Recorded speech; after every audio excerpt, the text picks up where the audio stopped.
all of you. Today we discuss the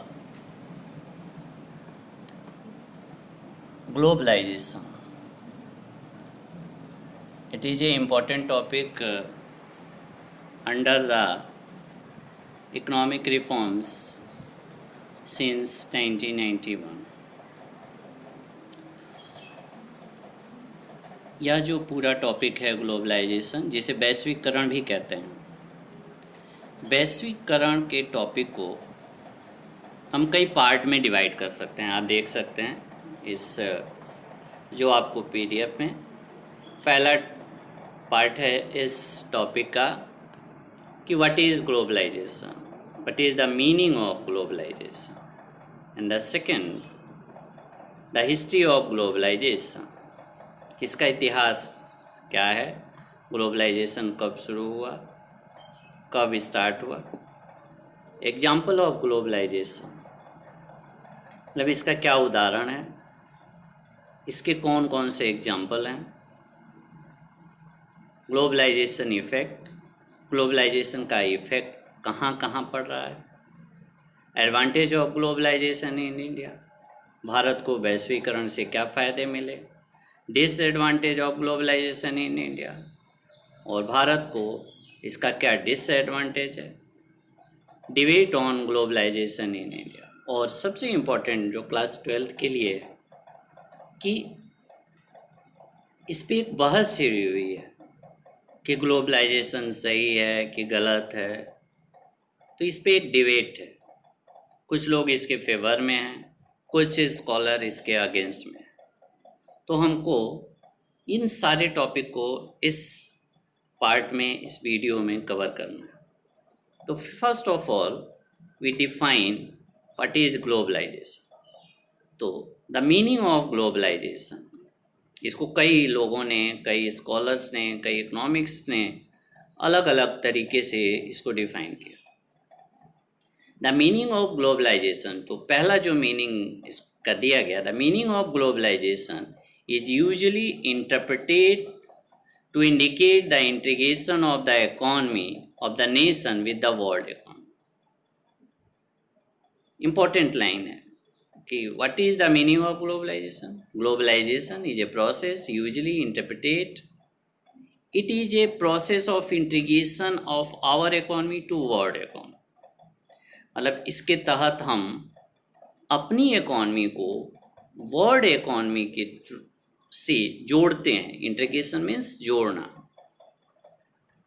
and that process is known as globalisation.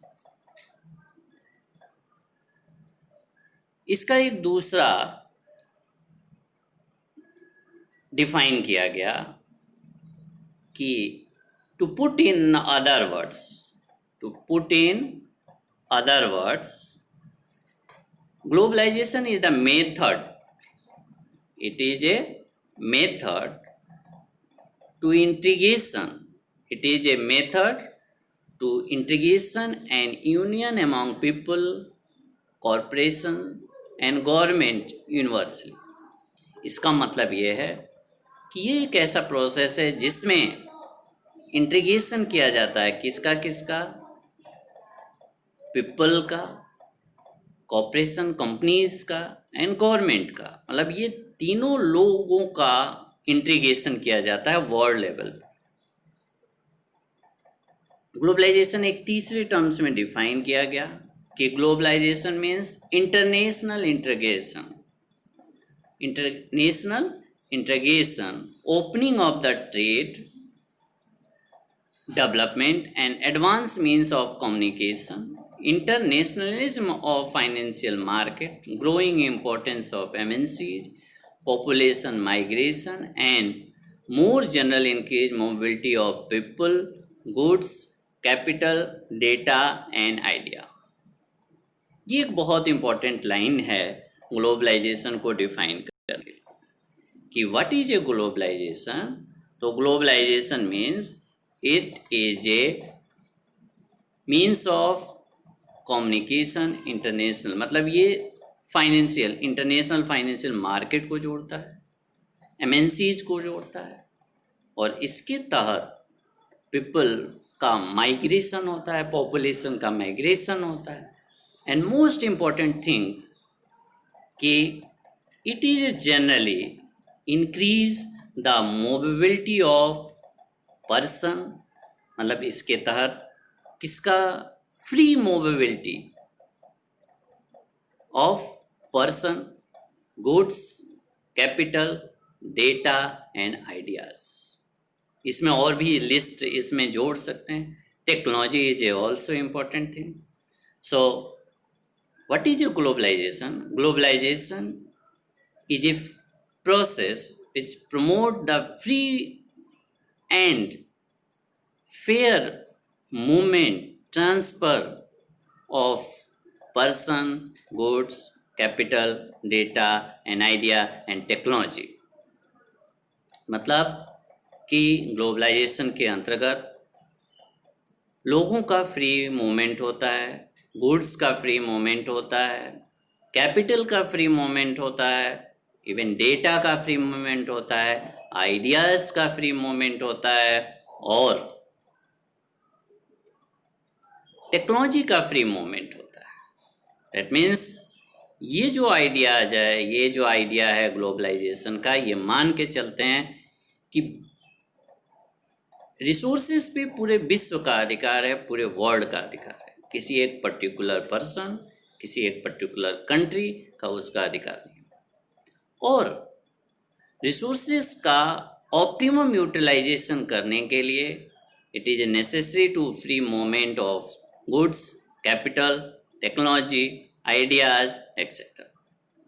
So globalization is a important for the optimum utilization of world resources.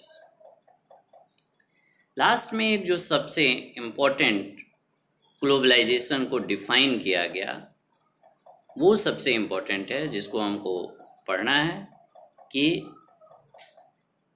जो globalisation है इसकी हम conclude करें, इनकी सबकी definition है, आप मैंने डिटेल में इसको कर लेंगे। On the basis of above discussion we can conclude that, मतलब सारी डिफिनीशन के आधार पे हम ग्लोबलाइजेशन को बहुत कॉन्क्रीट वे में डिफाइन कर सकते हैं कि what is a globalisation.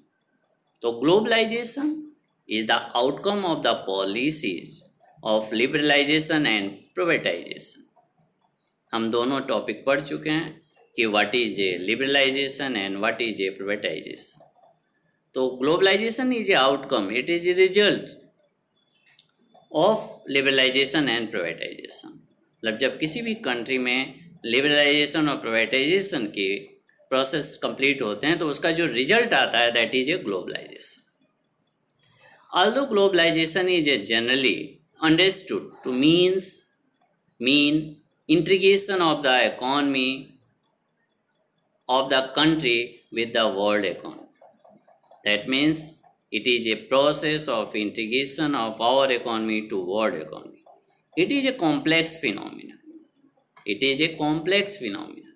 It is an outcomes of the set of various policies that are aimed at transforming the world toward a greater interdependence and integration. मतलब इसमें क्या है कि एक ये बहुत कॉम्प्लेक्स फिनोमिना है और इसका जो उद्देश्य होता है, एम होता है integration of the world economy. मतलब सारी विश्व के जितने देश हैं उनको एक साथ जोड़ना ही इसका उद्देश्य होता है, ग्लोबलाइजेशन का उद्देश्य होता है। और लास्ट लाइन इसमें सबसे इम्पोर्टेंट है जिसमें इट इज, बहुत इम्पोर्टेंट लाइन है, it is the world into one whole और क्रिएटिंग बॉर्डरलेस इकोनॉमी। मतलब इसका उद्देश्य क्या है? इसका उद्देश्य बॉर्डरलेस वर्ल्ड को क्रिएट करना है। मतलब पूरी दुनिया को एक माना जाए, कोई फिजिकल क्लासिफिकेशन, फिजिकल डिवाइडेशन ना हो, ये मान लिया जाए कि पूरा वर्ल्ड जो है वो एक है। That is A main M of the globalization. So in a simple way, globalization is a process, is an integration of our economy, of the economy of the country with the world economy. And in other words, in simple way, the globalization is a process. A globalization increase the free movement of person, goods, capital, technology, ideas, etc. That is a globalization. अब हम दूसरे topic पे आते हैं जिसमें ये बताया गया है कि ग्लोबलाइजेशन की हिस्ट्री क्या है। तो देखिए, ग्लोबलाइजेशन कोई नया कॉन्सेप्ट नहीं है, बस एक नए रूप में 1991 के बाद बहुत तेज़ी से इंट्रोड्यूस हुआ है। यदि हम ग्लोबलाइजेशन की बात करें तो first and second world war से, फर्स्ट वर्ल्ड वार जब हुआ तो विश्व की सारी कंट्रीज ने प्रोटेक्शनिज्म को अपनाया, मतलब सबने प्रतिबंध लगाया कि हम दूसरे देशों से आयात नहीं करेंगे, वहाँ फ्री मूवमेंट नहीं होगा, गुड्स का मूवमेंट नहीं होगा। That is called inward looking policy which is also adopted by the India. मतलब हमने सारे देश ने, वर्ल्ड के सारे देश ने प्रोटेक्शनिज्म को, मतलब अपने देश की कंट्री, अपने देश की इंडस्ट्री को प्रोटेक्शन दिया with the help of different tools. But इसका रिजल्ट क्या हुआ? Great depression. जब सारे विश्व ने, सारे देशों ने अपने यहाँ प्रोटेक्शनिज्म लागू किया, अपने यहाँ प्रतिबंध लागू किया, विश्व के देशों से संबंध कम रखे, तो वहाँ क्या हुआ कि ग्रेट डिप्रेशन उसका रिजल्ट है। और उसके बाद सेकेंड वर्ल्ड वार होता है, और सेकेंड वर्ल्ड वार के बाद जब IMF और वर्ल्ड बैंक जैसी इंटरनेशनल ऑर्गेनाइजेशन का इस्टेब्लिशमेंट होता है, तब विश्व के सारे देश, क्योंकि बहुत सी इकॉनमी सेकेंड वर्ल्ड वार में तबाह हो गई थी, डिस्ट्रॉय हो गई थी, तो उन्होंने फिर से रिवाइवल के लिए इंटरनेशनल ट्रेड और इन्वेस्टमेंट को बढ़ावा दिया। मतलब अब पूरा विश्व ये इस एफर्ट्स को, इस स्टेप्स को उठा रहा था कि अब हम सबको मिल के पूरे वर्ल्ड इकॉनमी का डेवलपमेंट करना है। तो हम कह सकते हैं जो ग्लोबलाइजेशन की जो शुरुआत है सेकेंड वर्ल्ड वार से ही हो गई है, लेकिन 1980s में आते आते और 1990s में आते आते इसकी जो स्पीड थी वो बहुत तेज़ हो गई, और 1991 के बाद 2000 में ये जो था वो एक बहुत बड़े लेवल पे इसको सपोर्ट किया गया, इसके एफर्ट्स को सपोर्ट किया गया। तो हम कह सकते हैं ग्लोबलाइजेशन कोई नया नहीं है, ये बहुत पुराना है। अब हम थर्ड टॉपिक पे आते हैं, एग्जाम्पल ऑफ ग्लोबलाइजेशन। तो globalisation is a connection of the different parts of the world resulting in the expansion of international culture, economic and political activities. It is movement and integration of goods, people among different countries. अभी हमने ऊपर बताया कि ये क्या है। It is a movement of integration of goods, capital, technology, ideas, culture and people among different countries. मतलब सारे विश्व की सारी कंट्रीज में कल्चर का आदान प्रदान हो रहा है, गुड्स का आदान प्रदान हो रहा है, टेक्नोलॉजी का आदान प्रदान हो रहा है, इवन के आइडियाज़ का भी आदान प्रदान। तो एकेडमिक लिटरेचर कॉमनली सब डिवाइडेड ग्लोबलाइजेशन इन 3 मेजर एरिया। जो इकोनॉमिक्स हैं वो ग्लोबलाइजेशन को 3 मेजर एरिया में डिवाइड कर रहे हैं। पहला economic globalization, second cultural globalization, third political globalization. तो ये 3 उसमें लोग डिवाइड कर रहे हैं कि तीन तरह के ग्लोबलाइजेशन होते हैं। First, economic, cultural and political. इसके अलावा भी बहुत सारे होते हैं। हमको यहाँ स्पेशली इकोनॉमिक ग्लोबलाइजेशन के बारे में पढ़ना है। इसके अलावा भी कुछ अदर टाइप ऑफ ग्लोबलाइजेशन होते हैं, that is called example of globalization. First, economic globalization. तो इसके अंतर्गत क्या होता है? Is the development of trade within the transnational sector such as corporation और एनजीओ। मतलब इसमें क्या होता है कि ट्रेड को बढ़ावा दिया जाता है, ट्रेड का इंटीग्रेशन होता है। उसमें गुड्स भी हो सकती हैं, कैपिटल भी हो सकती है और पर्सन भी हो सकते हैं। तो और इसमें मल्टीनेशनल कंपनियां बहुत इंपॉर्टेंट रोल प्ले करती हैं। Second is financial globalization, can be linked with the rise of global financial system with the international financial exchange and monetary exchange.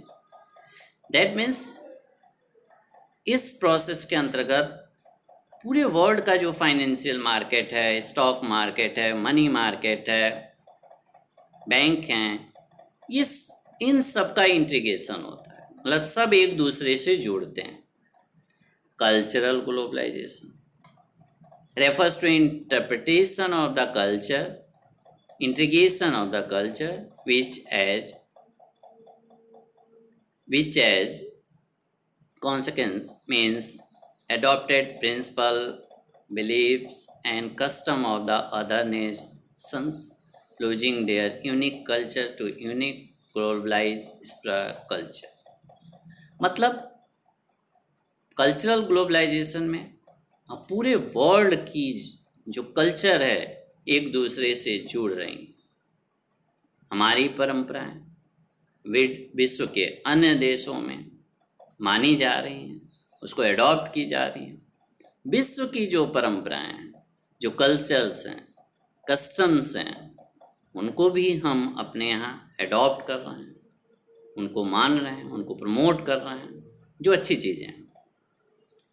जैसे आप देखिए कोरोना काल में हमारे जो कल्चर्स थे, हाथ जोड़ के नमस्कार करना या अभिवादन करना, विश्व ने उसको रिकॉग्नाइज किया और सारे लोग उस चीज़ को मान रहे हैं। तो ये कल्चर का globalisation. And third is political globalisation. Fourth is sociological globalisation. Fifth is technological globalisation, that means technology का आदान प्रदान होता है।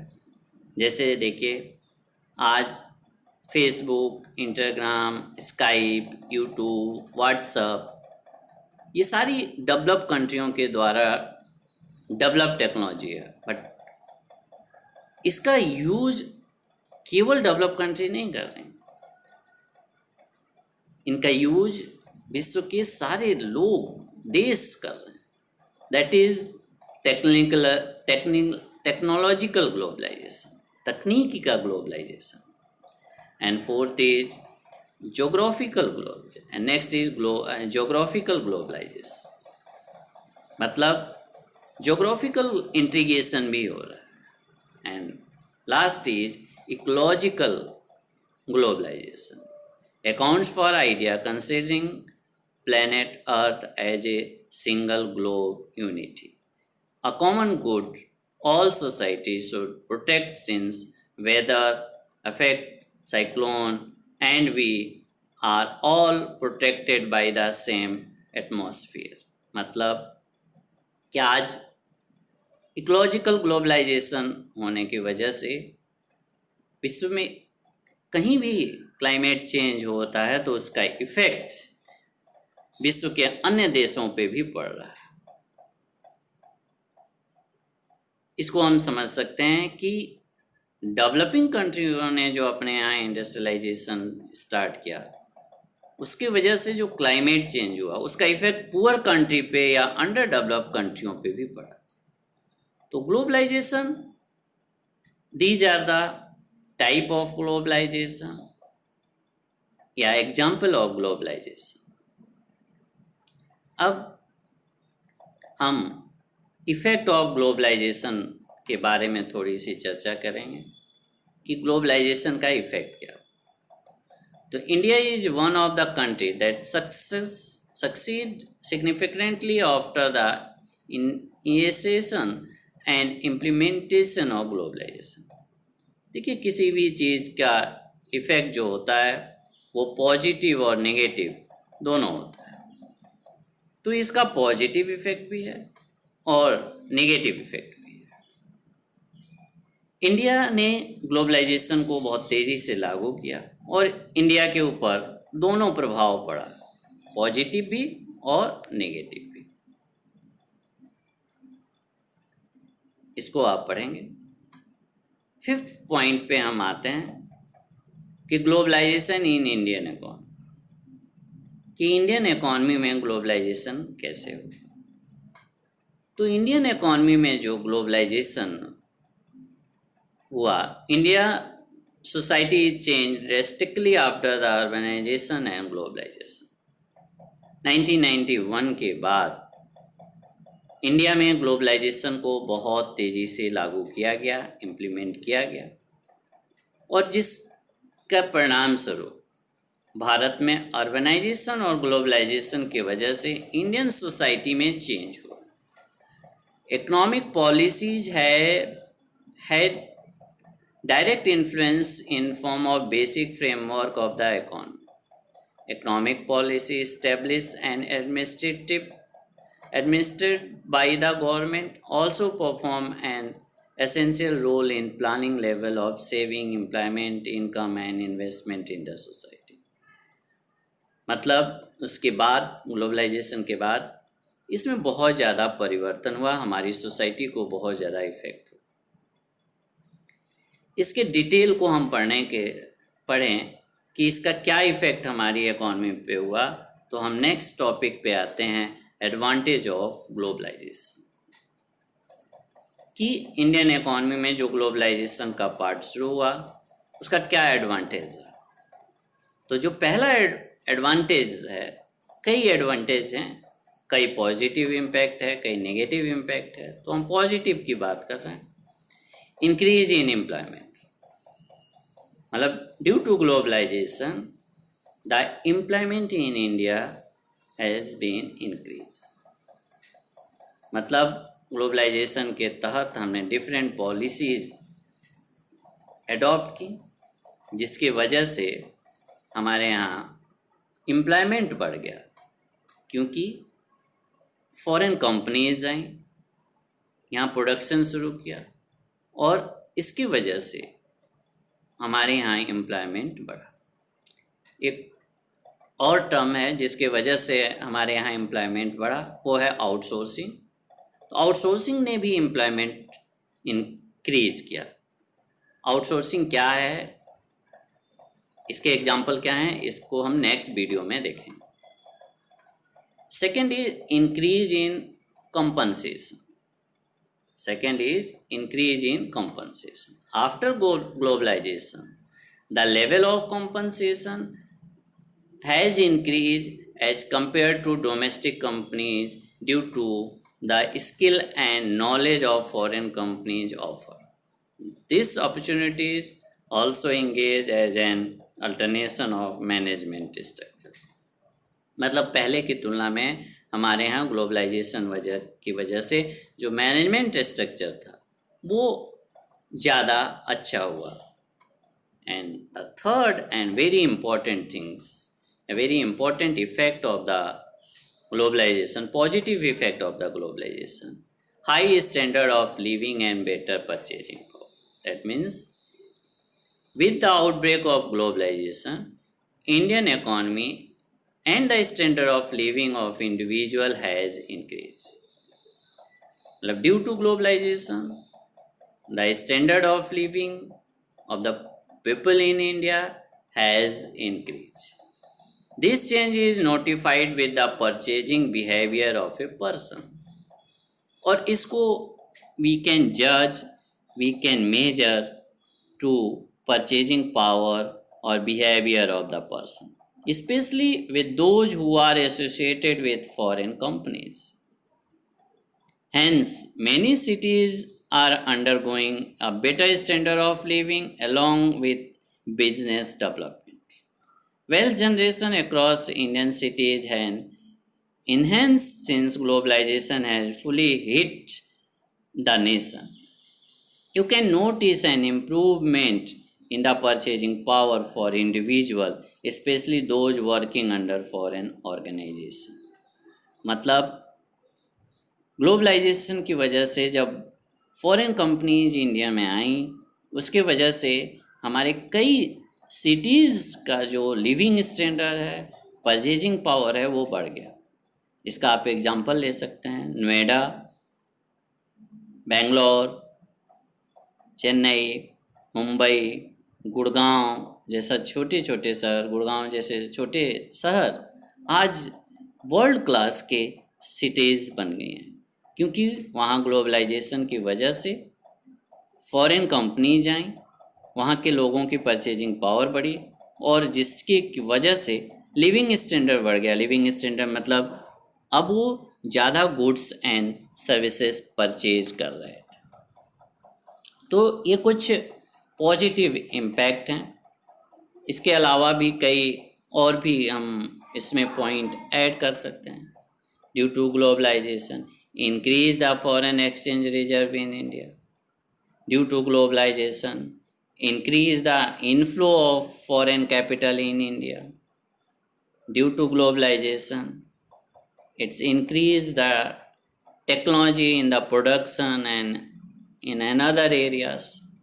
तो कई पॉजिटिव पॉइंट हैं जो ग्लोबलाइजेशन से इंडिया पे पड़ा। अब हम नेक्स्ट पॉइंट पे आते हैं, 7 पॉइंट पे, कि डिसएडवांटेज ऑफ ग्लोबलाइजेशन, कि इसका नेगेटिव इम्पैक्ट क्या हुआ ग्लोबलाइजेशन। तो इसका जो नेगेटिव इम्पैक्ट हुआ, अभी तक हमने पॉजिटिव इम्पैक्ट पढ़ा, नेगेटिव इम्पैक्ट भी ग्लोबलाइजेशन का, और ये बहुत वाइड है। इसको कुछ पॉइंट्स में हम कंक्लूड कर सकते हैं। जैसे पहला नेगेटिव इफेक्ट है ग्लोबलाइजेशन का, वो कल्चरल लॉस है। Due to globalization the country has loss our culture. मतलब ग्लोबलाइजेशन की वजह से, वैश्वीकरण से देश ने अपने कल्चर को खो दिया। जो हमारी ट्रेडिशनल कल्चर थी, आप इंडिया के कॉन्टेक्स्ट में देख सकते हैं, उसकी वजह से, ग्लोबलाइजेशन के वजह से जो हमारी कल्चर्स थी वो डिस्ट्रॉय हो रही है, समाप्त हो रही है। हम वेस्टर्न कल्चर को फॉलो करते जा रहे हैं ड्यू टू ग्लोबलाइजेशन, और इंडियन कल्चर को धीरे धीरे छोड़ते जा रहे हैं। And the next is economic effect. What is A negative economic effect? Despite its benefit, the economic growth driven by globalization has not been done without awakening criticism. Globalization की वजह से एक पॉजिटिव पॉइंट ये हुआ कि देशों का, world के विभिन्न देशों का इकोनॉमिक ग्रोथ बढ़ गया, वहाँ की नेशनल इनकम बढ़ गई, वहाँ की पर कैपिटा इनकम बढ़ गई। लेकिन इसका क्रिटिसिज्म किया गया। The consequences of globalization as form of the homogeneous income inequality, disproportional wealth and trade that benefit partially different. In the end, one of the criticism is that actors, countries, companies, individuals benefit more from the phenomena of globalization, while other are some perceived as a loss of globalization. ये कहा जा रहा है कि globalisation का जो सबसे बड़ा इफेक्ट है वो क्या है, कि ग्लोबलाइजेशन का जो प्रभाव है, it is not a homogeneous. ये होमोजीनियस नहीं है, इक्वल नहीं है। अर्थात परचेजिंग पावर बढ़ी तो सबकी नहीं बढ़ी, इनकम बढ़ी तो सबकी नहीं बढ़ी। आप भारत का एग्जाम्पल ले सकते हैं। विश्व के या भारत में हमने ऊपर पढ़ा कि कई सिटीज़ की लिविंग स्टैंडर्ड और परचेजिंग पावर बढ़ गई, बट उनकी जो संख्या थी, नंबर ऑफ सिटीज़ थी जिनकी लिविंग स्टैंडर्ड बढ़ी, परचेजिंग पावर बढ़ी, वो बहुत कम थी। अब भारत में आप देख सकते हैं केवल 2-3 सिटीज़ हैं जहाँ लिविंग स्टैंडर्ड बढ़ा, परचेजिंग पावर बढ़ा। ऑलमोस्ट अन्य भारत का जो एरिया है जहाँ की मैक्सिमम पॉपुलेशन रहती है, गरीब जनसंख्या रहती है, वहाँ ना इनकम बढ़ी, ना लिविंग स्टैंडर्ड बढ़ा, ना परचेजिंग पावर बढ़ी। So the effect of globalization is a not a homogeneous, बराबर नहीं है, it is a heterogeneous. And the second point, it increase income inequalities due to globalization, increase income inequalities।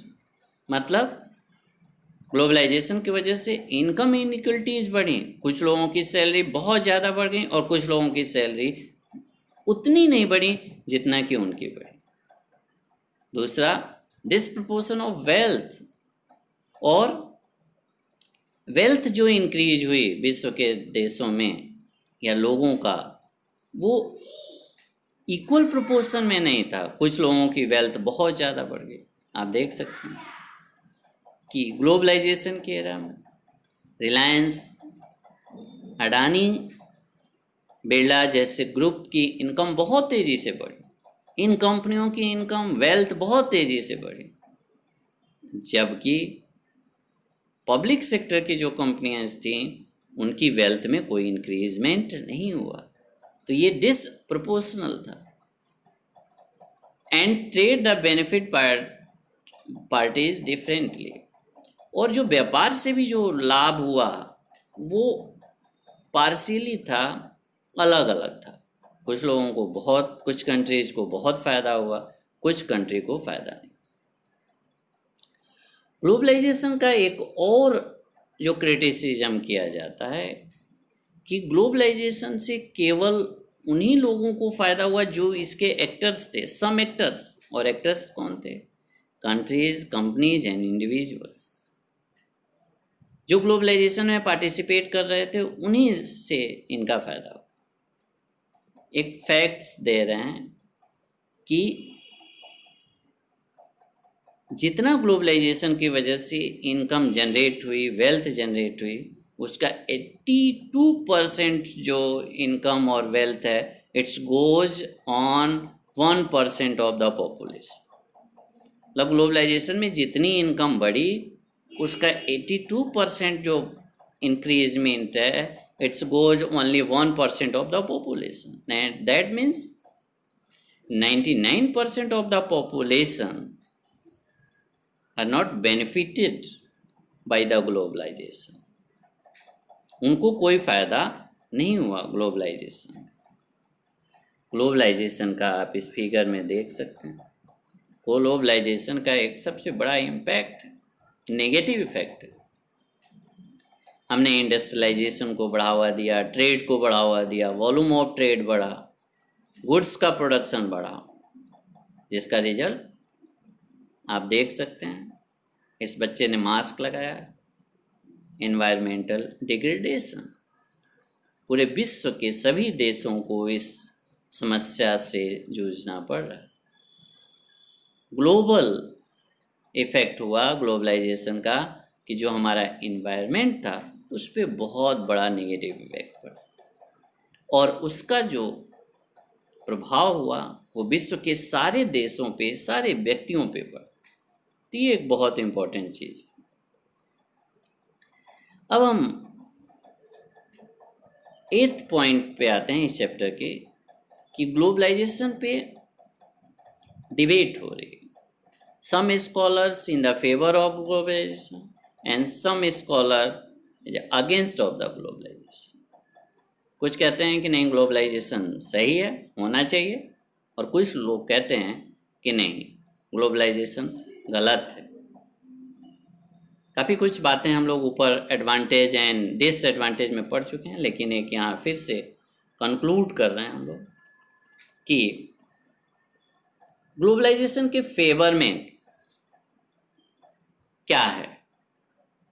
तो globalization resulted a greater access of global market.